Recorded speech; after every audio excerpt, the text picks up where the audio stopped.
Praise the lord. મિત્રો, આજે આપણે લૂક તેનો 6ઠ્ઠો અધ્યાય તેની 36મી કલમમાંથી પ્રભુના વચનો જોવાના છે. વચના પ્રમાણે છે, માટે જેવા તમારા પિતા દયાળુ છે તેવા તમે દયાળુ થાવ. આમીન.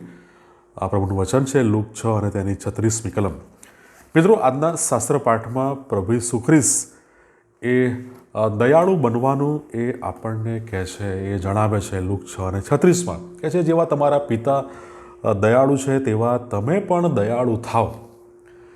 પ્રભુ ઈસુ ખ્રિસ્તે ઘણી બધી વખત તેમણે તેમની દયા દર્શાવી છે, બીમારોને સાજા કરીને, અને અલગ અલગ રીતે પ્રભુ ઈસુ ખ્રિસ્તે પોતાની દયા દર્શાવી છે.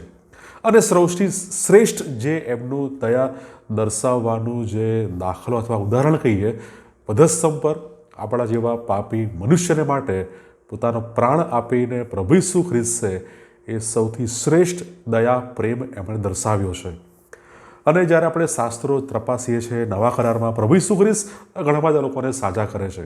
2 દ્રષ્ટિહીનો જાય છે અને પ્રભુ ઈસુ ખ્રિસ્ત એ બંને અંધ વ્યક્તિઓને સાજા કરે છે, માથી 20 અને 34મી કલમમાં.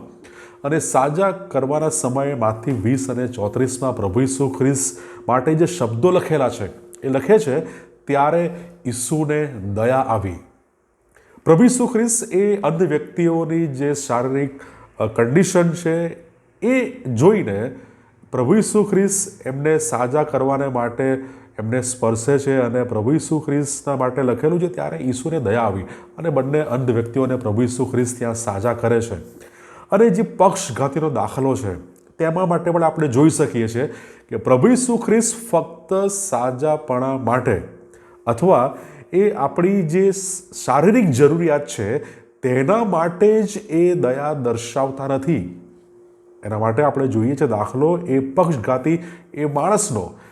પક્ષઘાતી માણસના કિસ્સામાં આપણે જોઈએ છે તો પ્રભુ ઈસુ ખ્રિસ્ત એના પક્ષઘાતીનો બીમારી એ રોગ એ દૂર કરે છે, પણ એની સાથે પ્રભુ ઈસુ ખ્રિસ્ત લૂક 5 અને 17થી જે 20 કલમ છે એમાં નોંધે છે કે પ્રભુ ઈસુ ખ્રિસ્ત તેના પાપ પણ માફ કરે છે. આત્મિક જરૂરિયાતો ને પ્રભુ ઈસુ ખ્રિસ્ત બરાબર એ જાણે છે. હા, શારીરિક જરૂરિયાતો આપણી છે, પણ એથી વિશેષ પ્રભુ ઈસુ ખ્રિસ્ત આત્મિક જરૂરિયાતો પૂરી કરવાને માટે એ વિશેષ એ દયા દર્શાવે છે. અને મિત્રો, જ્યારે પ્રભુ ઈસુ ખ્રિસ્ત આ પ્રમાણે આપણને કહે છે કે જેવા તમારા પિતા દયાળુ છે તેવા તમે દયાળુ થાવ, તો આપણે કેવી રીતે દયા દર્શાવી શકીએ, કેવી રીતે દયાળુ થઈ શકીએ? બાઇબલમાં મુખ્યત્વે 2 બાબતો જોઈ શકીએ છીએ. સૌથી પહેલી બાબત, ફિઝિકલ એક્ટ દ્વારા, શારીરિક કૃત્યો દ્વારા, આપણે કાર્યો દ્વારા પ્રભુ ઈસુ ખ્રિસ્તની દયા અન્ય લોકો સુધી આપણે પહોંચાડી શકીએ છીએ અથવા આપણી દયા દર્શાવી શકીએ છીએ. 1 યોહાન તેનો 3 અધ્યાય 18મી કલમ કહે છે, શબ્દથી નહીં પણ કૃત્યોમાં તથા સત્યમાં પ્રેમ કરીએ. ખાલી શબ્દો નહીં અથવા ખાલી સહાનુભૂતિ નહીં, પણ એની સાથે એ કૃત્ય અને સત્ય સાથે આપણે પ્રેમથી દયા દર્શાવીએ. આ પહેલી રીત કે ફિઝિકલ એક્ટ દ્વારા, શારીરિક કાર્યો દ્વારા પણ આપણે લોકો પ્રત્યે દયાવાન થઈ શકીએ છીએ અથવા દયા દર્શાવી શકીએ છીએ.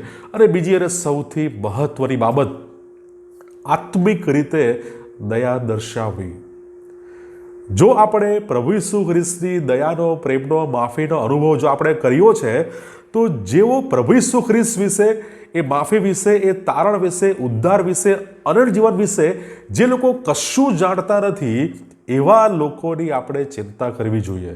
એવા લોકોને માટે આપણે કન્સર્ન રાખવો જોઈએ. અને કેવી રીતે આપણે એવા લોકો પ્રત્યે દયા દર્શાવી શકીએ? સુવાર્તા આપીને. પ્રભુ ઈસુ ખ્રિસ્તની સુવાર્તા આપીને આપણે તેમના પ્રત્યે આપણી દયા દર્શાવી શકીએ છીએ. સુવાર્તા દ્વારા પ્રભુ ઈસુ ખ્રિસ્તનો પ્રેમ, માફી અને દયા આપણે પ્રદર્શિત કરી શકીએ છીએ. પણ મિત્રો, શા માટે આ દયાળુ થવું એ જરૂરી છે? એનું કારણ જોઈ શકીએ છીએ માથી 5 અને 7મી કલમ. એ કહે છે, દયાળુઓને ધન્ય છે કેમ કે તેઓ દયા પામશે. શા માટે મારે દયાળુ થવાની જરૂર છે? કારણ કે જો મારે દયા પ્રાપ્ત કરવી છે તો મારે દયાળુ થવું એ બહુ જરૂરી છે. આવો દયા દર્શાવવાની તકો આપણે પ્રાપ્ત કરીએ અને એના પ્રત્યે આપણે સંવેદનશીલ બનીએ.